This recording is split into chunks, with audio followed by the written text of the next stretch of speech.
The past and the future collide as we head into the latter parts of Dragon Ball Super. But following the events of the last arc, what's going to happen now as we wrap this story up? We'll be starting with the tournament power and going beyond that in this finale of What If Goku Found Broly Early. Naturally for Broly, the next step is trying to evolve his God form, and he's been thinking. He could try and get that Super Saiyan Blue form that Goku and Vegeta have, but he's not too sure if he's going to be able to do so. His Super Saiyan form is different by default, and he has been thinking about combining Wrathful with it. That might be a little less risky. The concern before was that he wasn't going to be able to control any of his forms, but now he has such an amazing control on his godly powers, his Wrathful form, his full power form, that everything shouldn't be an issue. He should be able to combine something, shouldn't he? And he's been trying to do this. At first he starts with Wrathful, trying to combine that with the powers of a Super Saiyan God. But for some reason this isn't working, and he's not too sure why. It should work, he has full control over it, but the anger of that Wrathful form doesn't seem to mix with the calmness of a Super Saiyan God. Which is weird because he's seen how it works with Super Saiyan. That's a form derived from rage. But this Wrathful form seems to just inherently conflict with this somehow. And it kind of makes sense to him when he considers that this was the root of all of his problems before. That unbridled rage as a great ape that was pent up inside of him. He did have to master that form first before going on to his other ones and trying to master those. So maybe it's something similar here. Maybe he shouldn't focus on that. Maybe he should just go to Super Saiyan. But will that work? If Wrathful doesn't work, is that going to even work for him? And will he even get Super Saiyan Blue? There's only one way to find out. Goku and Vegeta are kind of terrified of the result in case Broly does end up going berserk, but it shouldn't happen here. Beerus says he's calm enough as a god and has control over it, so it shouldn't really happen. And if it does, those two should be more than strong enough. Especially with the new power they've obtained. Since Broly's training with them, they kind of have a different focus on their power. Of course, Goku is still trying to follow Whis' trainings. But they get kind of sidetracked, especially Vegeta. With Broly there, they're kind of focused on raw power. Partially because that's working for Broly, and partially out of necessity just in case they need to stop Broly. Goku doesn't really like this approach, but he decides to go with it anyways just to see where his limits can go. He still does want to work on that thing that Whis is teaching, having his body move automatically. But the training that Vegeta's doing seems promising, and he wants to at least just try that out, considering that shouldn't be too hard. And together, the two of them are actually able to go beyond Super Saiyan Blue, getting an evolved version of it. They thought maybe they could just combine Super Saiyan 2 with Super Saiyan God, but instead they just got this, an evolved Blue. And Goku really likes this. He's tried to use Blue Kaioken more, but this actually seems to work better. Blue Kaioken is strong, but it literally just tears his body apart, especially at such a high level like that. With this actually might be a better approach for him. And who knows what lies ahead next? Well, the tournament of power lies ahead, especially after how impressed Zeno was with the Universe 6 tournament, mainly Universe 7. He wants to see them fight again. How about against all the other universes? Make it a survival game. Make it a test for the mortals. That could be perfect. So now they need a group of 10. And forming a team like this shouldn't be too hard. They have a ton of strong people with them after all. Goku, Vegeta, and Broly are the obvious picks, and then they go to Gohan and Piccolo on Earth, with Android 16 also being a favorite given how strong he is and how much he's been upgraded. That's pretty good so far, 6 people. Broly even suggests recruiting Paragus, but he actually declines. Paragus kind of gave up on fighting a long time ago. He has been trying to keep up with his training, but he's at that point now where he's already started to rapidly aging, and it is very noticeable. The 3 Saiyans have of course visited Earth from time to time, and they've seen this process happening. It happened so quickly. And Paragus is glad that they do want to recruit him. And just for old time's sake, he tries to show off Super Saiyan, but he can immediately tell he's way weaker than he was in his prime, even with a power like this. He's content as is, and he's glad that he's been chosen regardless, but he passes on the idea. He doesn't want to hold everyone back, especially Broly. And it's kind of a weird thing for him, seeing how much Broly has grown. Paragus has been on Earth for so long now. He's grown past his old spiteful self that he once was before, and while he can't fully atone for the sins of his past, he actually is somewhat of a better father to Broly, and this moment between them is a pretty good showcase of that. Paragus expresses a lot of pride in his son, and not in the sense that he's proud of him as a Saiyan warrior, but he's proud just to have him as a son and seeing how strong he's grown. He trusts that even without him, the team will be fine, especially with Broly on their side. And this makes Broly very confident, and it's a bit sad to see Paragus in this state, especially with how old he is, but it also lets Broly reflect on how far Paragus has come, as a warrior and as a person. The old Paragus wouldn't have turned this down, and he would have tried to fight regardless, knowing that he was probably up against something that he couldn't beat. He probably wouldn't even show that same pride in Broly, or at least he'd show it in a different way, one that just benefits him. Goku picks up on this too, and he's really glad to see it. Tenshinhan, Krillin, and Roshi are also recruited, and as for the 10th member, they're gonna need somebody else. Well, what about Yamcha? I mean, they could recruit him. That could definitely work. And the idea of Frieza never comes up because they knew Frieza was revived, but they never knew how strong he was, and there's no reason to really bring him back. But there is one fighter that is surprisingly suggested by Gohan of all people. Gohan says they're probably not going to like this pick, but he promises them this will work out. He wants them to recruit Cell. He doesn't like Cell, and he doesn't fully trust Cell either.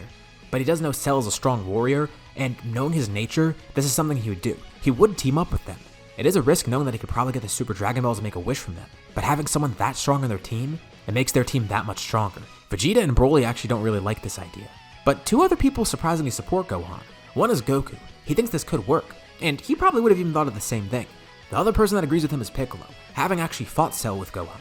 He says if Cell actually is an issue, then they could just beat him. They already did once, they could do it again, especially with all these other people here. They did it with just them on Earth. Actually, it was pretty much Gohan alone. And that reminds the other Saiyans. They never actually got to see Gohan's power in practice. They just saw it through Whis' staff. Here will actually be a good way to showcase it, and Broly's especially interested given his training with Gohan beforehand, and the similarities the two share. Beerus doesn't really like this idea, but he is actually interested to see how strong that Cell guy is. Whis momentarily departs, being able to find Cell, bringing him back to Earth, and Cell's glad to see everyone there, with some of the group pretty unsure about this. And Cell says he would like to join this tournament. Seems like a great test of his power, and it is kinda necessary for his survival after all. But there's one condition.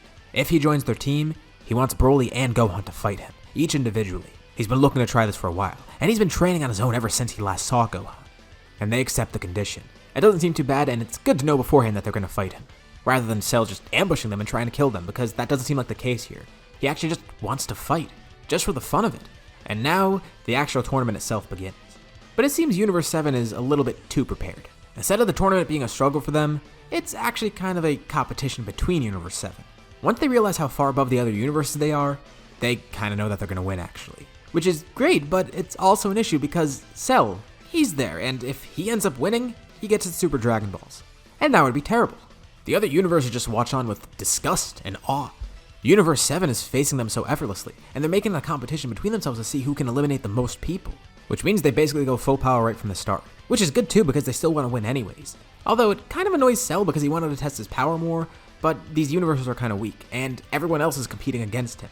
At least he'll get to fight Broly and Gohan later though. Gohan goes into his beast form right away, holding nothing back. Piccolo fights alongside him, going orange, assisting Gohan but letting him eliminate everybody that he tries to eliminate. That gives Gohan more eliminations. Goku and Vegeta do the same thing for Broly. And Broly's fighting in his god form, but at some point, he decides he can't hold back anymore. He needs to prevent Cell from getting the wish. And Cell watches on with glee as Broly powers up. An intense aura radiates around him. It completely shocks the other gods. And even the others on Universe 7 are pretty terrified. The humans especially. They can't even sense that power, but they can just feel the sheer pressure from it. It's insane. Broly's god form is surrounded by an aura that's kind of similar to Super Saiyan Blue, but then it mutates even more. It's greenish. Goku and Vegeta are surprised that he's already showing this form off, but it kind of makes sense especially with what they're doing. Broly tries his best to hold himself back, but even with that, just him transforming breaks off pretty much half the ring, completely disintegrating it. His hair grows a bit longer, almost looking like his hair in Super Saiyan, but this time it's more of a teal color. A hint of that wrathful form still in there, even though he couldn't truly harness that form alongside his god form. And another aspect of that begins showing too. He grows a tail. Even though his tail was cut off so long ago, when he transforms into this, it grows back. This form is the culmination of everything that he is, an extremely powerful Saiyan warrior and a godly figure. He doesn't even have a name for this form. This is what I'll call Legendary Super Saiyan God, or Super God Broly. Of course, not actually the Legendary Super Saiyan, but the name is very fitting for the reference. Pretty straightforward, and Broly didn't really want to name it something like Super Saiyan Teal. This is at least a little better, and with this form, he completely overpowers everyone in the ring. Even someone like Jiren, he's not going to stand a chance. And he basically just cleans house, with Universe 7 taking the win. Alright, maybe they didn't really need to Cell on the team, but they were going to encounter him eventually regardless. And now Cell is really interested. Seeing this power, he wants to fight Broly. And Gohan's shocked to hear this. Cell lost against him already with his beast form, and Gohan can immediately tell that Broly in whatever form this is, even with Gohan training too alongside people like Android 16 and Piccolo, he's not nearly on that level. And he's saying this as someone who can't even sense that type of ki.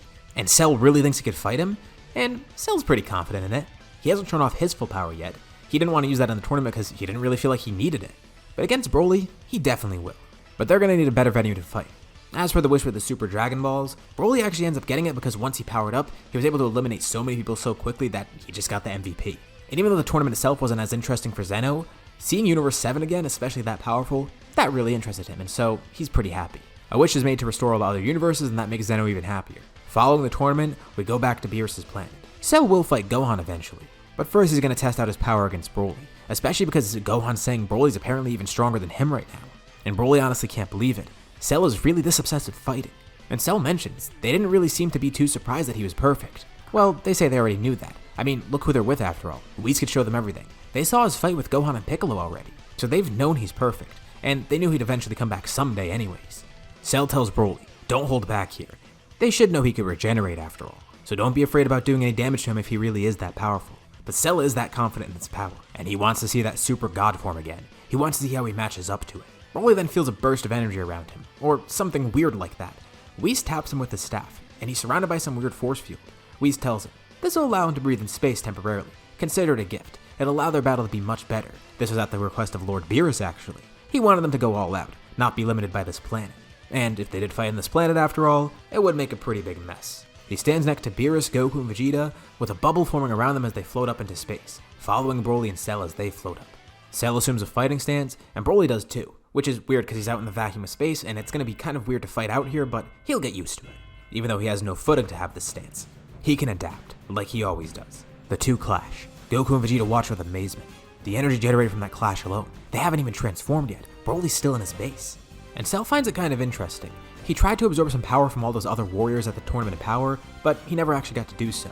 And he didn't really feel like it would be too beneficial anyways. He didn't know what their powers were, or how it would affect him. He's just going to use his own power here. Although that does have a downside. He hasn't absorbed anybody's power in a while. He has what he's always had before, and whatever he's trained for. He doesn't actually know how to sense any godly ki here, so he can't really sense Broly's power. But he says he doesn't really need that. And Broly asks if he's really sure. If so, they'll continue this fight. And Cell nods in agreement. Broly powers up, first going into Super Saiyan God. And Cell laughs. This is Super Saiyan God and Broly's other form is called Super God? Shouldn't it be the other way around? And Broly's been embarrassed by this, but he says he wasn't the one who named Super Saiyan God. Don't blame him. Cell chuckles. Very well then. Cell still doesn't transform, fighting Broly with his current power. Cell then vanishes from Broly's sight, and Broly senses someone coming to attack him. He barely dodges it, and it looks like Cell, but it isn't Cell. It's a smaller blue Cell. And then there's another one, and then more. He has no clue what this is. And Cell says this is one of the new things that he thought of, introducing him to those Cell Juniors that he just spawned, with Cell spawning even more. Broly fends off all the Cell Juniors, and despite their size, they're incredibly powerful, and Cell attacks alongside them, of course fighting with perfect harmony. Cell says no matter how strong Broly is, he won't be able to overcome their sheer numbers, unless he fully powers up. Broly warns Cell one last time, but Cell tells him to stop it already, just show him that power. Cell says if anything, he would think that Broly would want to kill him. He's surprised that he's so hesitant about it. But maybe it's because Broly actually sees the new side of Cell. He's not a good guy by any means, but he's more neutral than he was before, which is interesting. And Broly has seen how people have changed, especially through Goku, and what he's heard about Cell from Gohan. So that's kind of the reason for it. He has no reason to just slaughter Cell right here and now. But Cell says to stop worrying about that. Even if he wanted to, he probably couldn't. Well, he asked for it. Broly powers up once more, going into that same Super God form. Little side note, the reason I'm calling it that is just because, it pretty much conveys what it is. Calling it something with full power in it, like Super Full Power Saiyan God, that's kind of a mouthful. And it isn't Super Saiyan Blue, it's something completely different. The name's kind of a reference to that God Broly form, which I actually did include in another video too. You can check that out here. And I wanted to go a different route for this one and not include that exact form. This one is kind of like that, but also kind of different. Just so I could have more fun with the design here. Anyways, with Broly now in this form, he completely overpowers Cell. The battle is so fast that even Goku and Vegeta are having a tough time keeping up. They even transform just to heighten their senses just to see this more. And Cell decides to finally showcase his true power. He actually saw this from Frieza, and he thought, why not try to use it for himself? He already is perfect, but why not make himself stronger than perfect? A brilliant golden light surrounds him, with Cell's power surging, as he then goes into his new form, Golden Cell. He said he debated whether or not to actually change himself. As a perfect being, he shouldn't really need to change how he looks. But it does convey his new increase in power, so he thought it's kind of necessary. Frieza did it after all, so he'll do the same thing. It's kind of like their Super Saiyan form in a way. And Broly smiles. This is more like it. The power that Cell is hiding. It truly is pretty amazing. This will make for a very fun battle. The two rush in toward each other, with Cell turning into a golden beam of light and Broly turning into a teal beam of light. Every time they clash, there's an explosive shockwave. They have to really try hard to control themselves because if they have too much power surging, it could just break everything. But thankfully Cell knows how to control his power, and Broly definitely does too by now. Goku, Vegeta, Beerus, and Whis watch as sparks of light appear out of nowhere. The two Saiyans have completely lost sight of Broly and Cell. They just see the sparks of where they collide, with bursts of energy launching out from those collisions. Cell tells Broly this is why he's wanted to fight him for so long. He has some of Broly's power after all, and he was built just to be the perfect warrior. Against someone as strong as Broly, someone with this power, it's great for both of them. It lets Cell test himself to the fullest extent, and Broly gets to do the same thing. With someone at his strength, he won't be able to fight anyone, but Cell, they could fight together. Imagine that, an eternity of them battling as rivals. They'll endlessly grow stronger, enjoying the thrill of battle like this. And Cell knows that Broly wants to do something like that too. He's a Saiyan after all. He may not have Broly in his DNA, being from the future and all. He only has some knowledge of Broly's power from that encounter that they had in the Cell Saga. But he knows how Broly is. He knows how Saiyans are. He's part Saiyan. And briefly, Broly considers the idea. and he tells Cell. It does sound intriguing, but Cell's gonna have to be stronger than this. Cell looks shocked at first, but then smiles. Then so be it. Let's finish this battle. Broly's aura flares up once more, with the power of that alone knocking Cell back. He connects a single punch, and that completely knocks Cell unconscious. Even Beerus is surprised. Broly had that kind of power in reserve? He wasn't already fighting at his full strength? Is that really his competition now? Can he even compete with that? Broly floats back to the rest of them, carrying Cell over his shoulder. And Vegeta's actually kind of surprised that Broly doesn't even try to kill him. Broly could tell that he's different than before, and he does want to fight him again. They all land back on Beerus' planet, and Goku turns to Broly. He's actually not too surprised to see this. If Broly did just want to destroy Cell right now, he'd have every right to do so. But Goku can kind of see his influence rubbing off on Broly. Not just the fact that Broly wants to fight him again, that's just inherent to his Saiyan nature, but also him seeing the potential changes that people could have. Now, Goku doesn't ever expect Cell to turn good or anything, but it does remind him of when he encountered Broly before. Broly was a brutish monster with amazing strength. It seemed completely uncontrollable. But Goku became rivals with him, became friends with him. He became Broly's teacher. And in a way, maybe Broly has the same thing in mind with Cell. And Broly's kind of happy to think about it like this. Even better, Cell's not the only one that he could face. He has so many great rivals around him. Goku, his first rival and his first teacher, and one of his first friends. And as an extension of that, there's Piccolo, who he grew close with during his journey. And then Gohan too, someone who's similar to that. Especially after seeing their brief performance in the Tournament Power, and how they performed against Cell, they still are his rivals. They're still incredibly powerful. And he obviously still has that same close bond with them that he always has had. And even Vegeta, the person that Paragus actually trained him to kill, the person that he almost did kill, the person that revolted against him so much. Even they're allies now. Broly's life has changed so drastically. And yeah, he lost a bunch of years on Vampa, but it doesn't really matter. The experiences he's had on Earth, the bonds he's made with his friends there, they've more than made up for it. No matter how much time he lost by being trapped on Vampa, his history on Earth is worth lifetimes. And even when he grows old, he thinks of Paragus, how he's been changed by Earth, and how he could still even have a good life ahead of him. He looks down at the unconscious Cell. Even though Cell is kinda still rotten, he's not the same self that he was before. And for all Broly knows, this could be his next rival, his next friend, a new person to share these amazing experiences with, especially the thrill of fighting. And with that, we end here. What did you guys think about this part in the series as a whole? Originally I had it written out that I was going to include the Moro and Granola arcs, but they were too short to actually include. As a brief synopsis, I had Piccolo fight Moro, sealing him because it was so effective against Zamasu, and Android 16 helped him because his energy couldn't be stolen. And as for Granola, he wouldn't really be involved because the Frieza Force is already gone. I didn't have too much time to include it in this part, and I didn't really want to extend it to another one, but there's that. And with that brief aside, let me know your thoughts below. I'd love to see what you guys think about this series. As usual, if you like the video and you want to help out the channel, be sure to drop a like and subscribe. Anyways, thank you all for watching, thanks for supporting the scenario all the way through, and I'll see you all in my next video.